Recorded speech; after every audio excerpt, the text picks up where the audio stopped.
Hey, welcome to another episode of the Extraordinary Family Life Podcast. This one's going to be a doozy.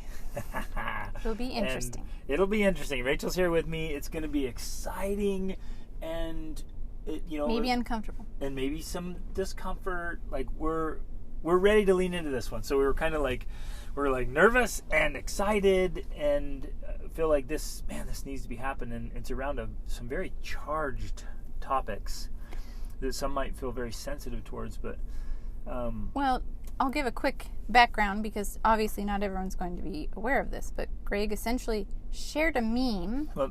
Can I? I'll explain that part. Shared a meme on his Facebook, which I rarely get on Facebook. Neither of us rarely do, and we have good reasons for that, which we'll explain. I saw a post. I did not read the post. I just saw the picture. Right? It was just a poster, and it struck me as having some depth for individual reflection. Because as I read it, I did some personal reflecting. I thought, wow, I think there's some depth there that could be beneficial to individuals to reflect about. And I hit share and went on, didn't think about it, never went back, right? Didn't check, didn't do anything. Later, I'm on my Facebook. We're going to a date, and I was checking out something on Facebook, and I was like, wow, yeah, that's pretty good. And same thing, I kind of had some individual reflection about it, because I think that's where we are right here now in our journey with the lens we have, which we're going to come back to, which is important. And then I noticed, first of all, I didn't even know it was Greg that had shared it, because he never does that. And then I noticed there was like all these comments on it, and then I noticed that they were getting intense with these conversations, these debates that were happening, and I was like, wow. And then I noticed, first she's like, is this on your post, I was like, or is this somebody else's post? Did you share this post? And people are having all these intense discussions on this post you shared. Like, we were kind of shocked. And then the reason we're now here making this podcast, first, well, let me share what the meme says. Well, no, not yet. We'll get there. The reason we're doing the podcast is because we realized this is a charged issue. People have very intense emotions around this issue. And so... Issues. There's going to be plural. Well, yeah, you're right. There's multiple issues. There's layers of issues in this. And because there's a lot of charged emotion around it, that to us is always a sign that this is something worth talking about. It's something that needs to be discussed as individuals. If we could get together with you and talk about it, that's what we would do.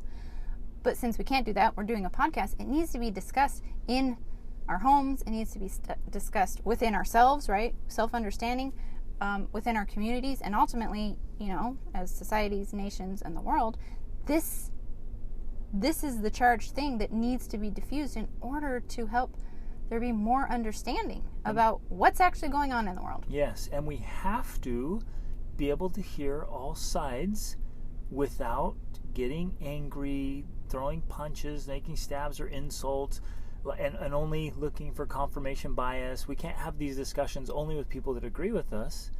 We've got to be able to have them with people that disagree with us so we can really wrap our heads around it. And so we were coming home from our dinner last night from our favorite restaurant, and we read through all of the comments, every one of them. We did, yes. Well, and I want to add this, we're going to be discussing things that are controversial right now, but we are not making a statement or a claim on one side or the other. What we're trying to do in this podcast... I might make a couple. Oh, okay. But you're not trying to convince anyone. No, I'm not. I'm trying to share my thoughts. What we're trying to do is backup. We want to help everyone zoom out and take a 30,000-foot view of what the situation really is. And yeah, we're gonna get into that. So I know that some of you will agree with us. I know that some of you will completely disagree with us, and some of you will be totally neutral. And that's great. That's fantastic. I hope that you will all try to be kind in your thoughts and feelings towards us, and particularly towards others with whom you might disagree. Right? Topics like this can be so difficult and emotionally charged, and many of you have had poignant personal experiences already that really focus your feelings like a laser beam. And that can be really good and powerful.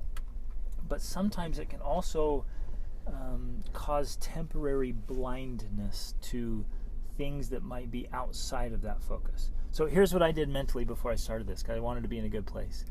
I went through and mentally gave a hug, big old sincere hug, no animosity, to everyone that I know personally who had left a comment. Yeah. And it was so fun, you guys, because there's people commenting from years back, friends we had in Alaska, and friends from Australia, and friends we met traveling around the world, and former students, and people we've met all over the place from different backgrounds and experiences. And it was fun to hear your name and your thoughts and remember our... Hear your name, because I was reading the comments yeah, too so I'm driving and she's saying the names, and I'm like, oh man, I remember this experience and that experience. Oh, I remember when I first met you, and the times we met up, and all the cool things. It was just fun.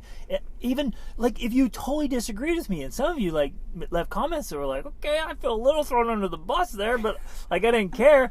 I still was like, I remember cried. hanging out with him. No, I'm sobbing on the way home. Hey, how could they say that? No, like I honestly, I wasn't engaged emotionally, like at a charge, like taking this personally, because, well, we'll get into it. My intent wasn't to defend your position. To defend my position, or even to make a position with this, and that's what we're going to get into. I just thought it was insightful personally as an individual, but it came across as though an accusation. Well, even that the post was making some kind of statement towards specific things, and that drew it out. Yeah, or that you were trying to shame people for being on one side or other of the issue. Or try to be divisive, or even negative, or pessimistic. You guys know I'm a very optimistic, positive guy. I still am. There are... That hasn't changed. There are things that are happening that are like, whoa, okay, that requires some attention, and maybe some comments and some dialogue. The things that weren't happening even just a few years ago.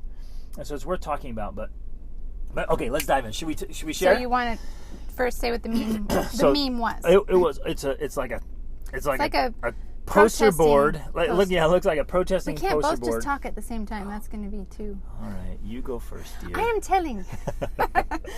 It's a poster board. So it's a picture of a poster board, like a protesting poster, right? Like someone's holding up a sign. And it says, if you've ever wondered whether you would have complied during 1930s Germany, now you know. Now, probably... I would guess all of you right now may have some immediate reaction to that. What that means. Because whatever that is, you are, and this is inevitable. Every single one of us do this. We can't avoid doing this. We have a lens that we read everything through. And so depending on whatever it is you're reading, thinking, talking about with your friends, family, like whatever is going on in your life, whatever, all the books you've read, all the movies you've watched, all of that has produced your lens. And so depending on what that lens is, you have an immediate reaction to something like this meme, right? Now, we've been conditioned, kind of through formal education process, to when we think of in this case it says 1930s Germany, the immediate thought is what? Nazis and the Holocaust and World War II, right? And so our minds immediately jump there. But in this case, when I read that, my mind did not go to the Holocaust and did not go to World War II. Because World War II and the Holocaust, like if you were just to Google right now, like when did the Holocaust happen, it would say 1941 to 45 or something like that, right? So it really happened in the 40s. Yes, you could easily argue that it started in the late 30s. But when my mind came across this, when I saw the 1930s, I was like, ooh. Right, Rachel and Profound. And so I realize now, after all this comments, there's actually a prerequisite base of knowledge before you might see what I saw as some depth here. And I shared it really for individual reflection. Let me expound on that for a second. The prerequisite knowledge... Okay, well, I'm going to jump the gun here. Go for it. Prerequisite knowledge in this case is that you've studied a lot about World War II history. Well, that's where I was going to go. Okay, I'll circle back to this. So... the intent was individual reflection, because it says, have you ever wondered whether you would have complied? Holy cow, I have asked myself that question so many times. And I'll circle back to why, and why this is starting so poignant with, to us. I just want to give more depth and background to this. I'm going to. Let me add some, okay, to your story. Starting with you reading The Hiding Place. Okay, yes. By Corrie ten Boom. When I was out on my own as a 16-year-old, it really was the first book that just changed my life. She became. I was living in a horrible part of town, just as discouraged 16-year-olds. Yeah, I was.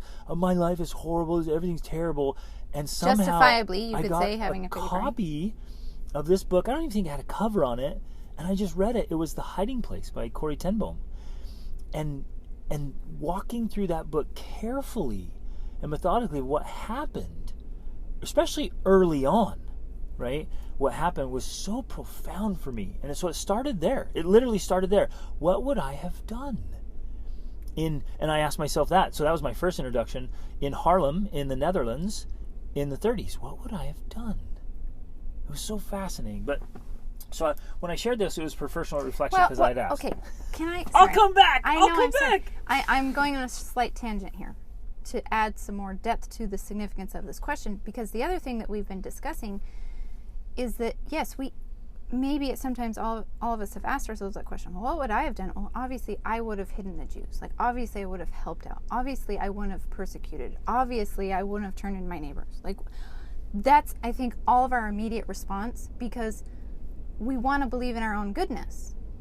But the reality is, if you study history in depth, and the other thing, which you're probably going to talk about, is that you just finished reading the Gulag Archipelago. The statistical probability of you being one of those people who hid the Jews, like, being a Schindler or a Corrie ten Boom, the statistical probability of that is actually very slim. So despite the fact that we would like to believe that we would be one of those people, the reality is you probably would not be. I don't know if you felt that. I felt that right there, because I know that that's a sad and disheartening and hard to swallow fact. The probability is that you would not have been one of the people. So that... And even if you're sitting right here listening, saying, "Not me, I would have," just sit on that for a second and say, well, wait a minute, if there was real threats to you or your family, people you love, just go hypothetically, say, okay, maybe I did, maybe I would have, and just roll with that for a minute mentally as we go through this, and put yourself in the opposite position. Now, we are in no way making any political statements with this at all. None. All we're doing is talking about history. And even bringing that up, guess what? In the 1930s, that wasn't happening. The Jews weren't being persecuted and hauled off to concentration camps. They weren't being killed yet. That's the point of this post. I wasn't talking about the Holocaust.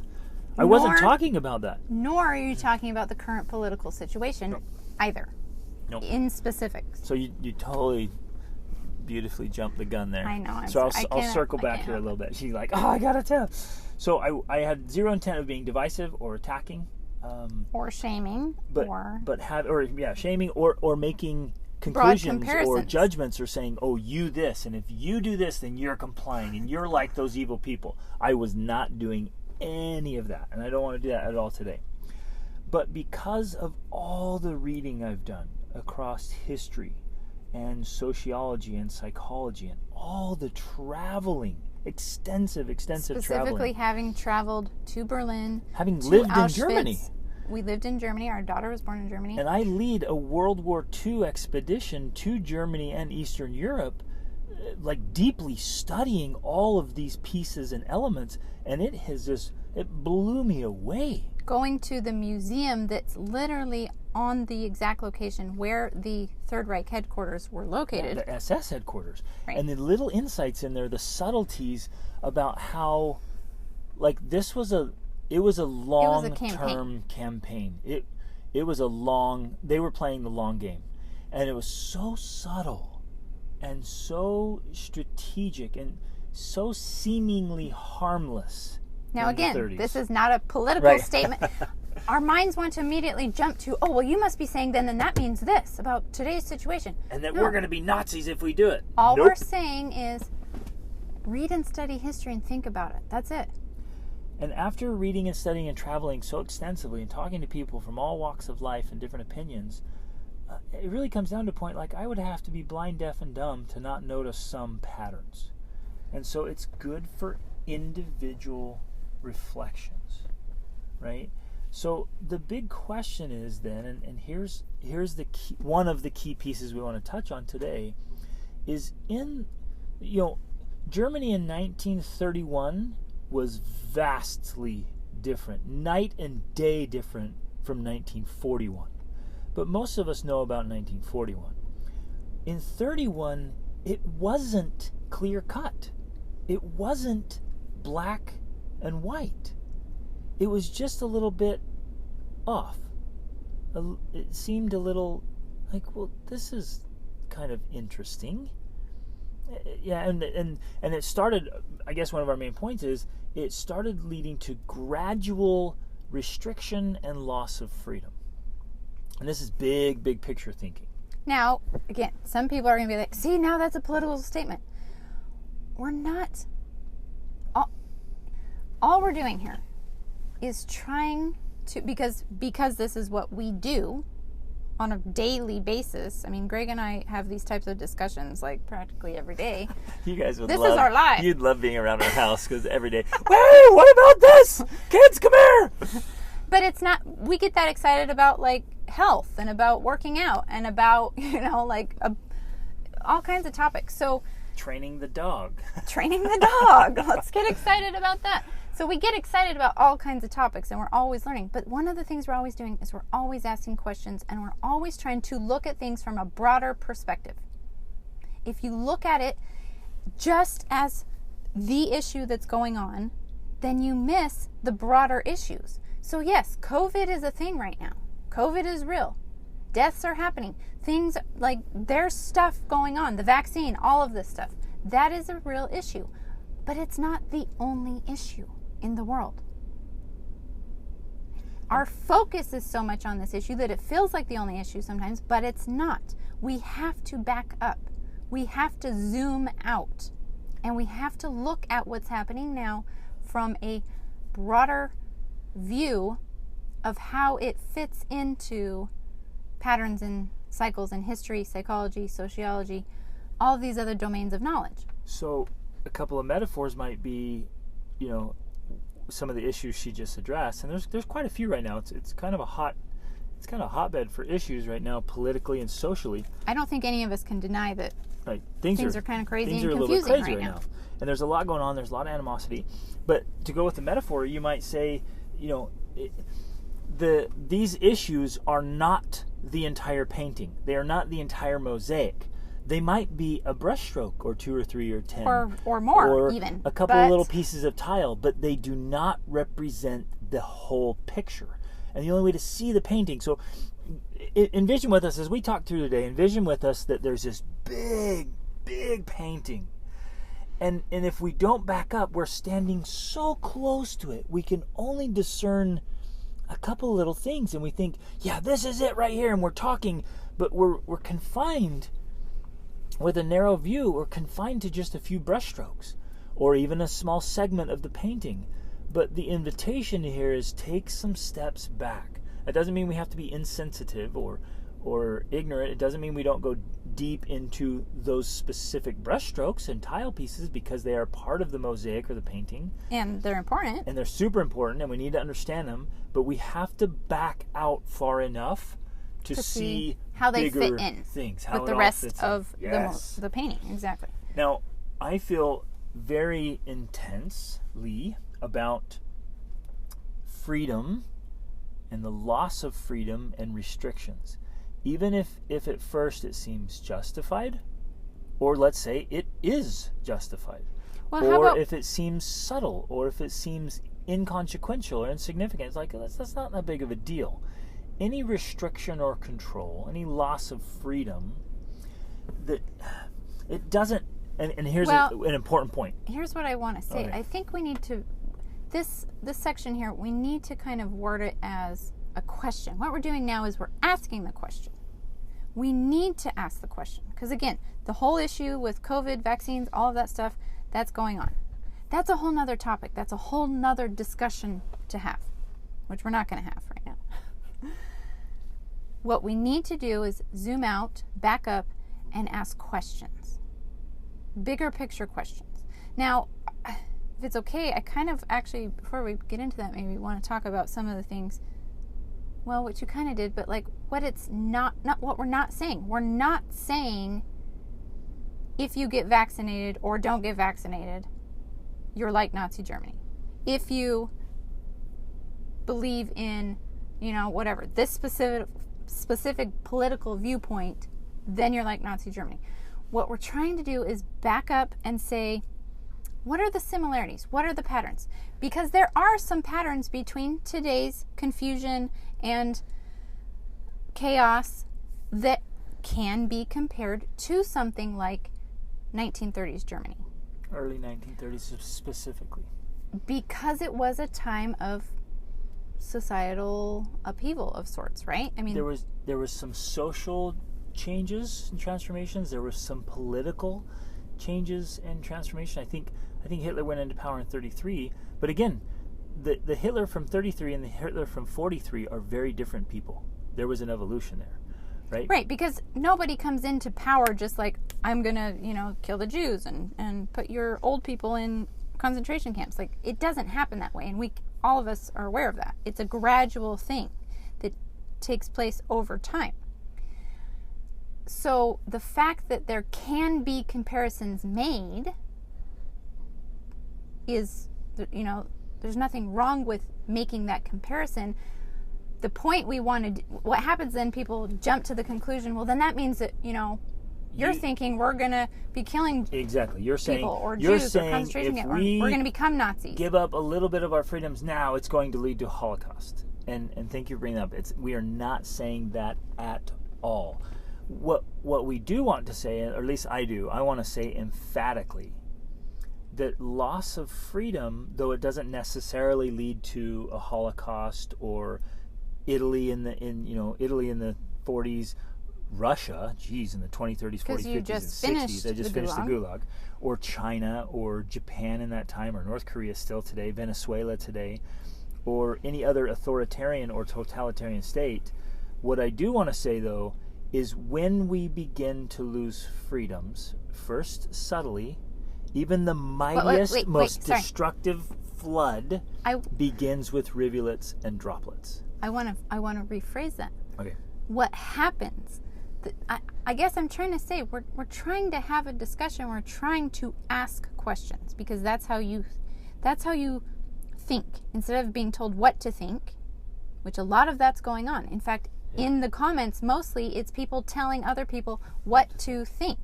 Here's the facts, here's the figures, here's the data.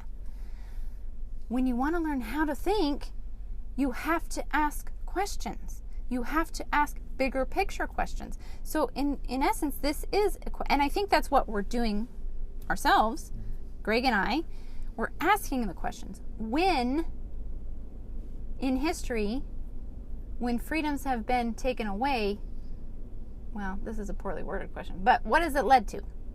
What has the restriction of freedom led to historically? And there's lots of answers. There are many, many answers. There's not just one answer, but there is a pattern, and generally that pattern is that when the loss of freedoms occur, and it occurs gradually, the ultimate outcome is not pretty. How about we just leave it at that? Well, let's ask another question.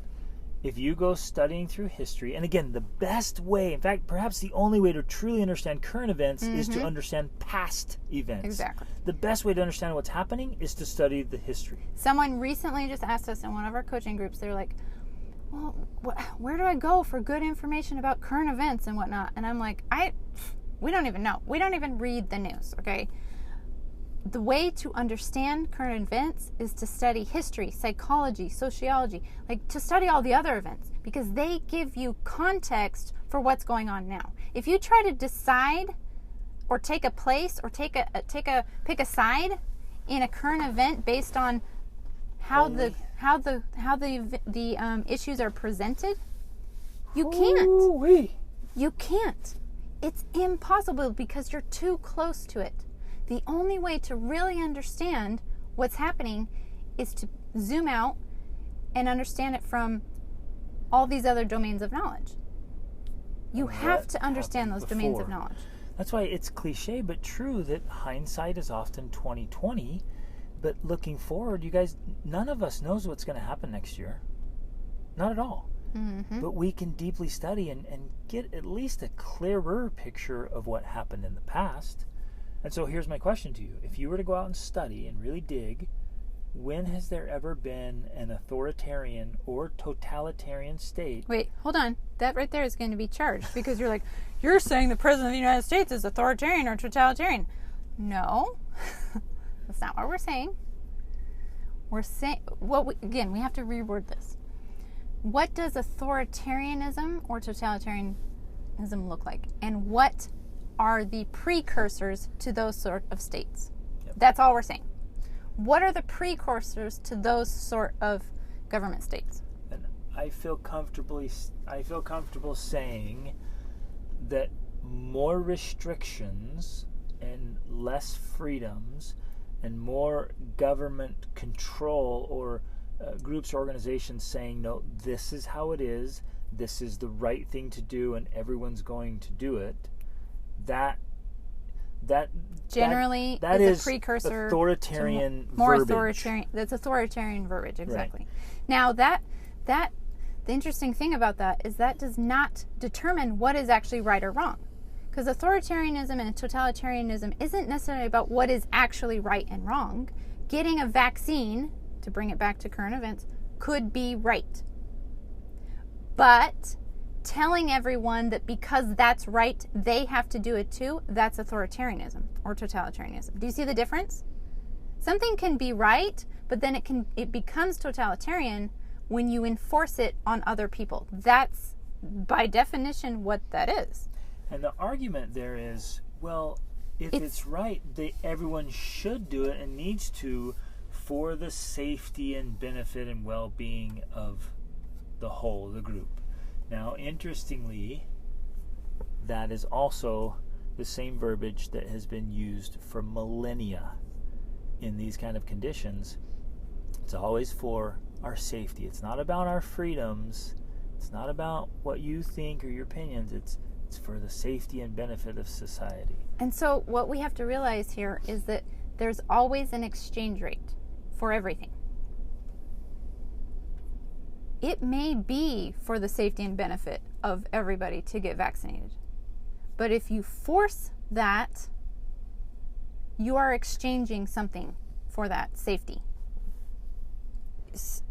Say your view is, if everyone gets vaccinated, that will put a stop to COVID, the world would be better. Okay, what are you exchanging to achieve that goal? Because there's always something you're exchanging. And if you have to exchange some freedoms, some people might say, okay, that's fine, I'm willing to do that.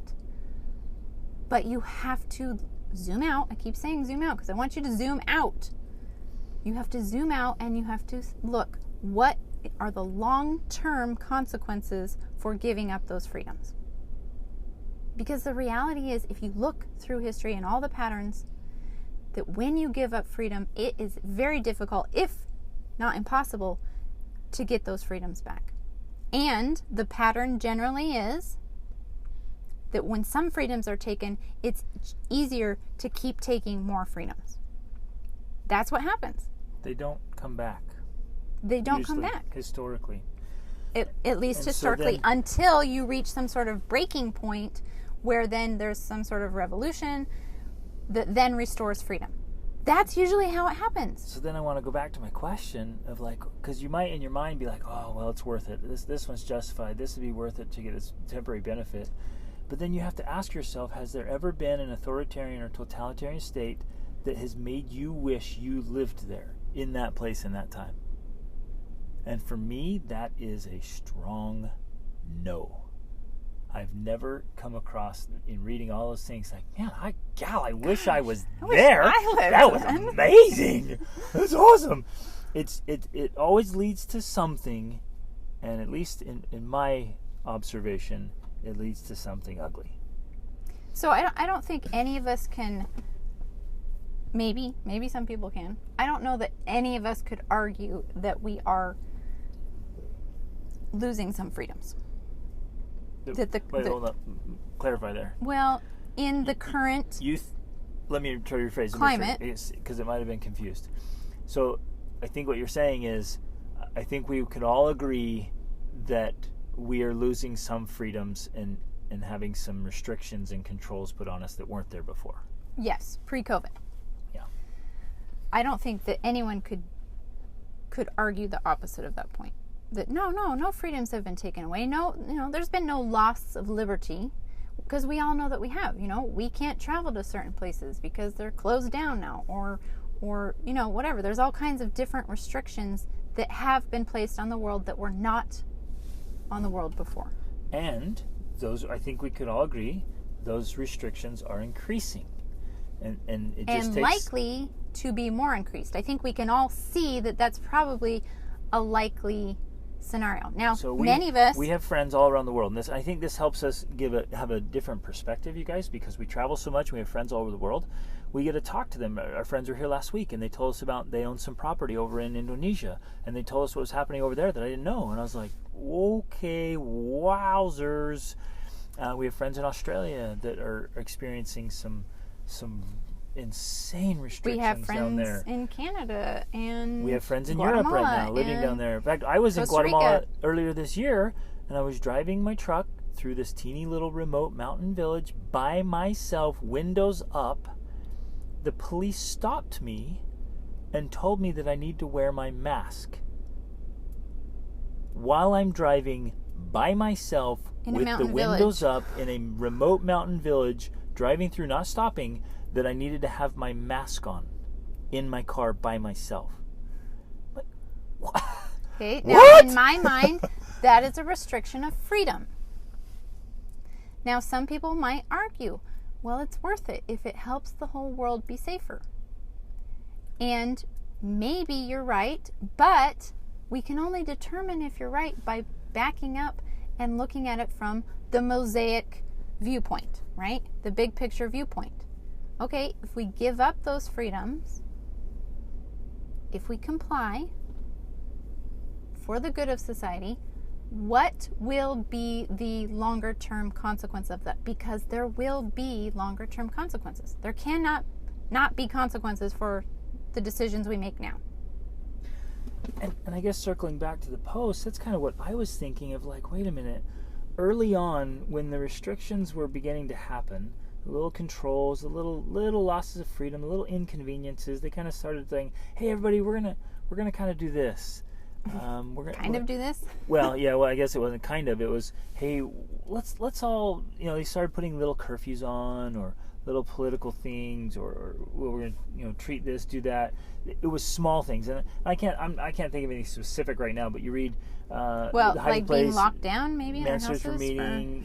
Well, but you read even Bonhoeffer. Oh, that's such a great book about Dietrich Bonhoeffer. I mean, on and on. There's so many. Oh, the one I just read recently was The Choice by Edith Eger. Holy guacamole. And yes, she addresses this early on of, like, the people in Hungary. She was a teenager and she got put in Auschwitz. In Hungary, there was some like, I don't know, whistleblowers. There were some conspiracy theorists. But guess what? They weren't theorists. Because a few days later, the conspiracy was confirmed.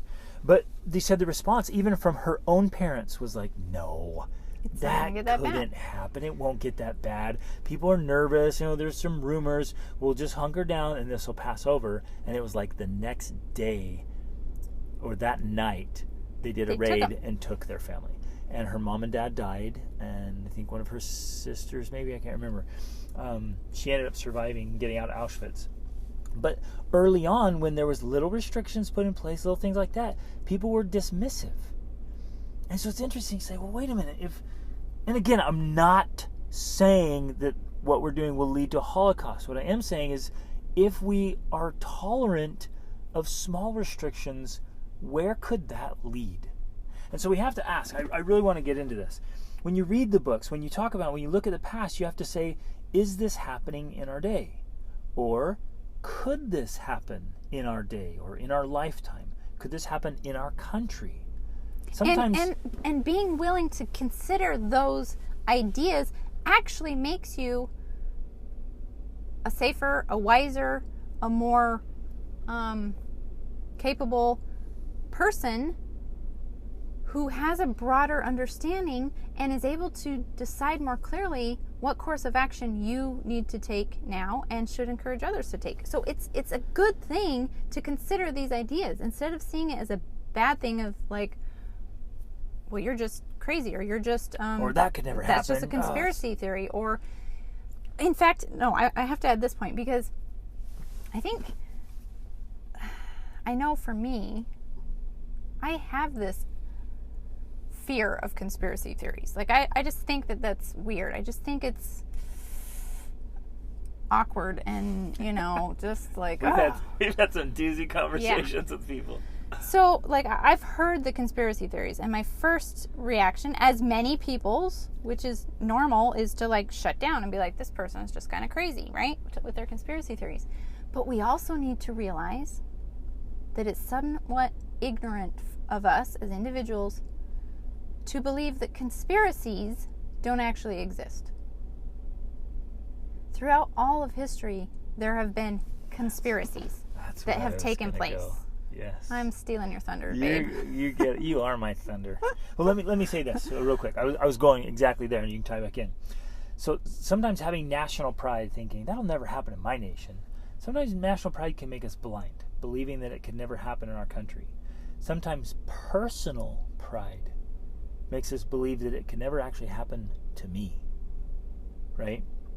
And it's particularly insightful to read books about, this is a whole other thing, about specific time periods and turnings. You have to read the fourth turning to even understand this principle right here, about specific turnings that align up with your time, right? So right now, according to the book, The Fourth Turning, we are in a fourth turning, and in the 30s, they were in a fourth turning leading up to a crisis, and the crisis is always different, right? Well, and the crisis of that time, obviously, was the Holocaust.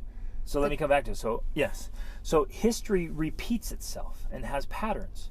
And so if you study enough to actually realize that fact, then be able to study enough to identify the periods and patterns, and then be able to connect them and compare them. And so then you start to realize, wait a minute. Like, at some point, the conspiracy theories become conspiracies. And like Rachel was saying, look, study history.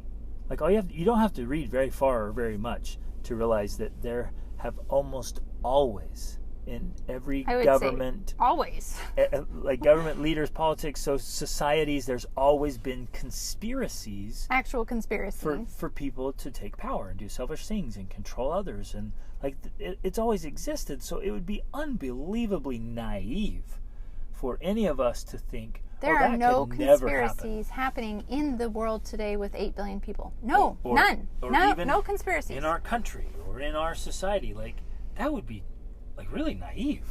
And so, here, one of those patterns is to realize that really intelligent, that you don't have to be dumb to be a conspiracy, or to take over, right? Really intelligent, sometimes really good people can make really bad decisions, right?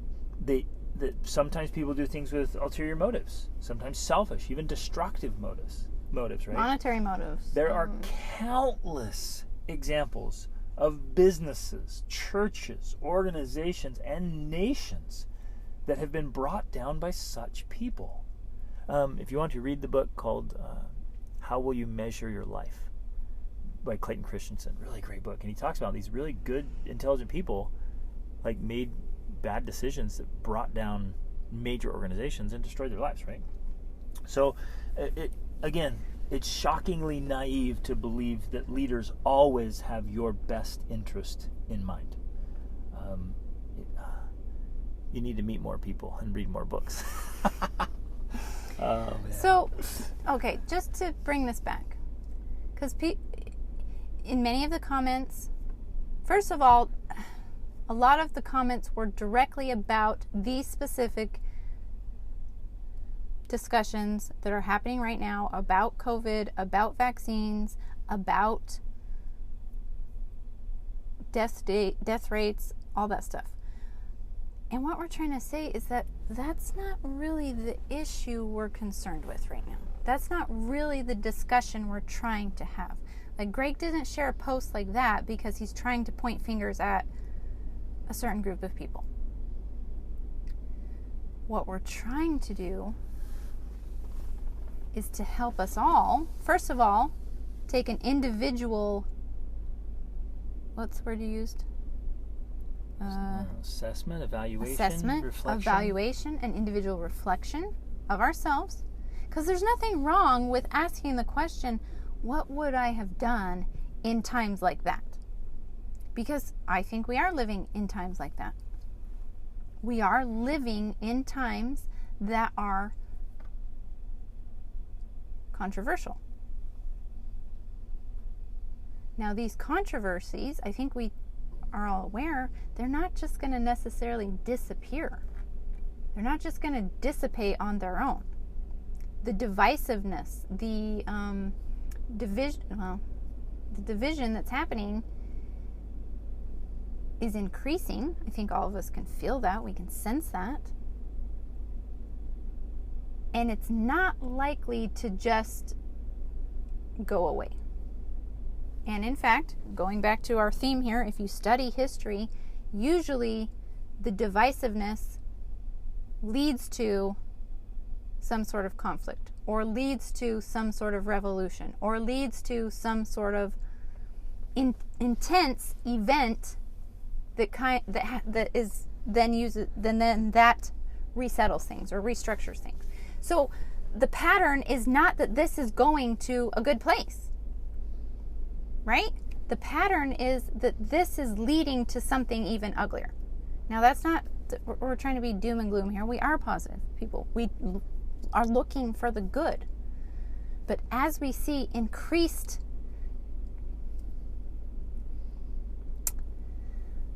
contention, and control, and chaos, fear, yep. Fear, okay? So like when Greg and I were talking about this and relating it to our own personal lives, because we used this meme as a point of personal reflection. And one of the points where I reflected was in my own fears. I am afraid to have conversations with certain people, even in my own family, because they have different political views than I do. In my mind, that's not a good thing. And I know that family members are also afraid to talk to me. And friends are afraid to talk to me because they view me as having different political views than they do. Sometimes erroneously. Sometimes they erroneously think I have a certain political view that I too. don't. Or vice versa. Think, exactly. I'm not going to bring this up because they believe that, when really you don't know. So just that simple fact, and I know I'm not the only one, the fact that we're afraid to share how we really feel, or to speak to certain people, or to, share a meme on Facebook, that's not a sign that society is in a healthy place that's moving in a positive direction. I think ultimately for me, that's what this is about. That's why we're having this conversation right now. That's why we're having this talk on a podcast about a meme that we shared on Facebook. It proves the point. It almost proves the point. Things are so charged that the automatic response for many people is to justify their position and to prove to others why they should think the way they do. But that's not what's going to solve these problems. So one of the other things I was thinking about is the ancient epic poem Beowulf. Is basically about the story of, this guy, he's a little king in Denmark or whatever, and he has a castle, but there's this monster, Grendel, that keeps coming to kill his knights and, all the protectorates in his castle. And this is a big problem because Grendel keeps coming and showing up and killing people, and obviously they want to stop this. They want to put an end to this. So they get Beowulf to come to fight this monster. Well, he fights him with his bare hands. He rips off an arm, and then Grendel crawls away to the swamp to die. Well, the only problem was Grendel had a mother, and she was not happy about her son being killed. So then Grendel came back to get revenge. Now, the only way that I'm telling this story because his mother came back to get revenge. Sorry, Grendel's mother came back to get revenge. Thank you. The only way I'm telling this story, the only reason I'm telling this story is because killing Grendel, solving that problem, didn't solve the problem. There was a bigger problem. There was the birth of the problem that was actually the real problem. And in order for it to be resolved and for the problem to finally go away, Beowulf had to go to the swamp, dig down, swim down to the bottom of the swamp, and kill the monster that lived there. Ooh. This is what we're talking about. So when Greg's referring to the profundity of this meme that he thought was more than, what it seemed to be, that's kind of where we're going. We're saying this is maybe getting closer to the bottom of the swamp. There's a problem that's not the problem. COVID's the problem, but it's not the real problem. There's something bigger than that. There's something beyond that needs to be addressed. And when we can address that, then we can actually solve the problems. But because we're so focused on statistics and facts and, the safe and proven safe and effectiveness of a vaccine and this and that and the other, we're so caught up in trying to deal with Grendel that we don't realize he has a mother. And until we... This sounds terrible now, my analogy. Until we kill the mother, we're not actually solving the problem. So, but you have to. This is interesting. I would say it's both individual and perhaps social, that you have to dive into the swamp. You have to face, exactly. Was it Jung that talked about the abyss? Yes. You have to face the darkness. The you shadow. have to step back. You have to get in the shadow. And are you willing to share what you said to me, asking yourself, what would I have done? Yes. See, and this didn't, Greg and I talked about this because of the meme and all the comments and everything, but I've already been thinking about this. And in fact, I thought, well, I'll share that in a second, but I've been thinking about this. My natural inclination is to protect my family and my children. So if I'm asked to do something that might,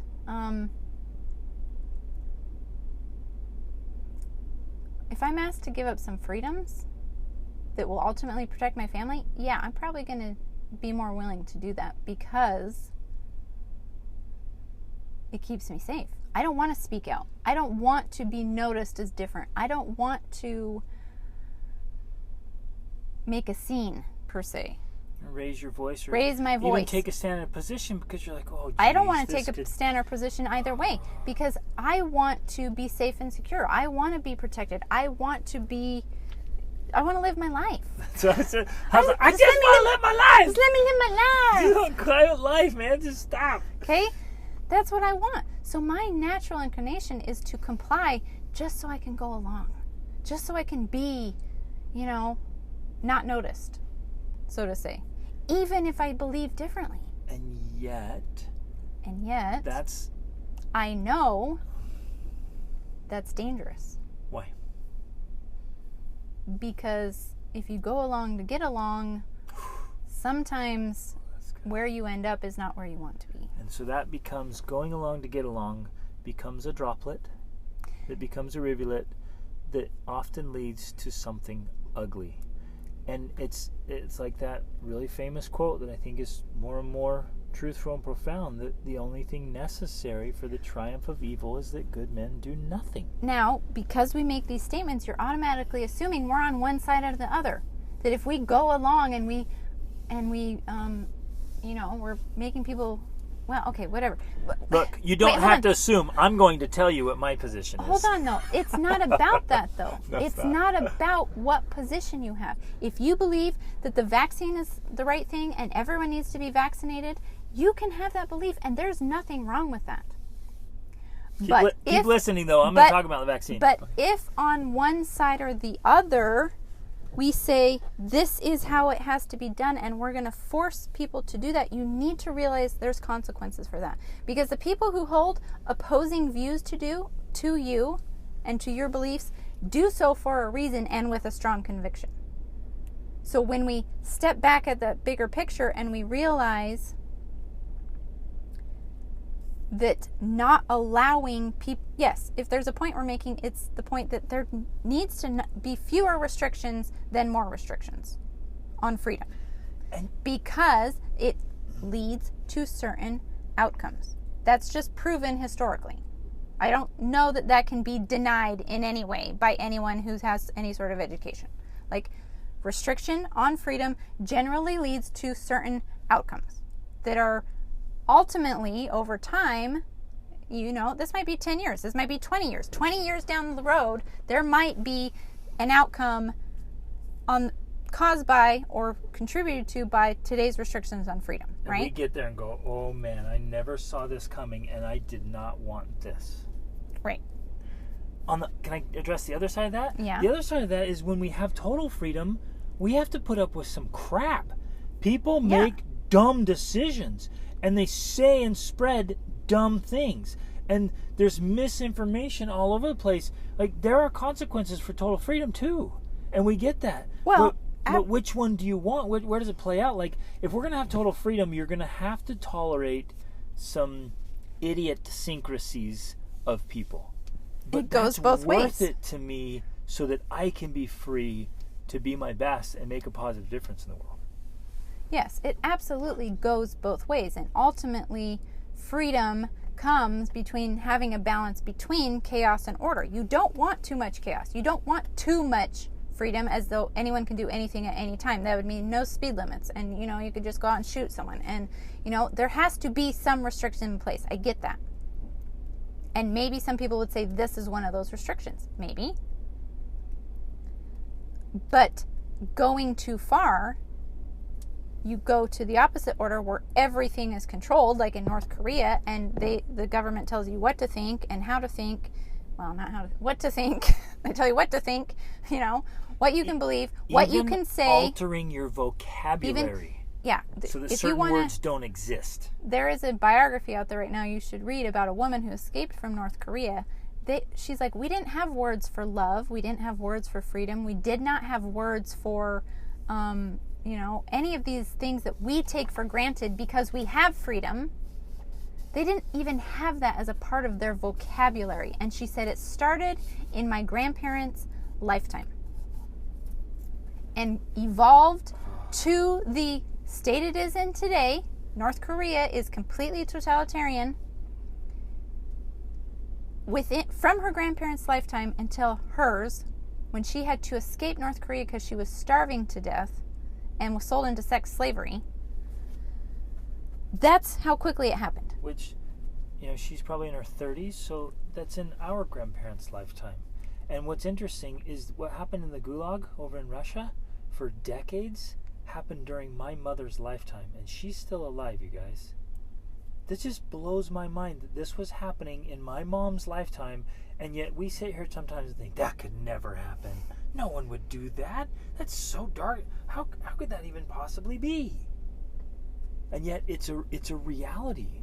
And you read things like Animal Farm and 1984 from George Orwell, and if you haven't read those, please read them. If you haven't read them in a while, please reread them. Because there's so much that's relevant there to these subtle little changes and these little... I mean, you hear these speeches sometimes from leaders or politicians or people online just parroting stuff, and you're like, did they go looking for those speeches from history, from totalitarian regimes? I mean, did they read 1984 to look for their speech like content? Like, you got to be kidding me. They're using words and phrases right out of the manual of that doesn't exist, but the theoretical manual of totalitarianism. It's crazy, and we've got to see that and understand it. And that's all we're doing. We're not here trying to convince you that the U.S. is on a course for totalitarianism, right? Like, that's not our message. But what we are trying to do is simply invite reflection and question asking. That's what we want to do. For us to even think about those possibilities is one way to help us prevent them from happening, right? For us to look at history and realize that's happened and this is what it looked like, and then to say, are there comparisons today? Like, those are healthy things to do. They're not weird conspiracy theory, right-winged activities. Those are like educated, self-reflective, and well-rounded, wide, broad ideas and activities to be doing. Which is really interesting, right? Because some people who saw this meme were just immediately dismissive. Like, ugh, how could you possibly... I think asinine was used, stupid, yeah, just incomprehensible. Lots of words were used to describe it. And you're like, wait a minute, there's so much depth here. And complexity, and so much to be comprehended. And it wasn't. We can't jump like in the Phantom Toll Booth. He talks about jumping to the island of conclusions. So you could see something like that and immediately jump to the Holocaust. What it means. And you're right. Comparing our day to the Holocaust is stupid. But that wasn't what was there. Right? It's all of this and more. And I would like to, if I want to share some of my positions in an effort to be open and transparent and not be afraid to share. So wait, you're like trying to put into practice right now some of these things? Because yes. I'm not so sure about this. Like, this was supposed to be theoretical here, right? Maybe. But the actual practice is I guess I'm willing to do it. I want to share some thoughts that will be, I hope, helpful in you. And you know what? You might completely disagree with me. You might think I'm a total idiot. And okay, then great. If you hear me out, it actually might strengthen your own position. Or what I hope you might consider is like, okay, interesting. Maybe I didn't think about it that way. Or the other thing is, we actually love to be proven wrong. So, first of all, we're very wary or hesitant to share something unless we have done an extensive amount of research about it, but from verifiable, reputable sources. That's one thing. Second, if you can prove us wrong, like, we want you to prove us wrong. We're not concerned with being right. We're concerned with discovering truth.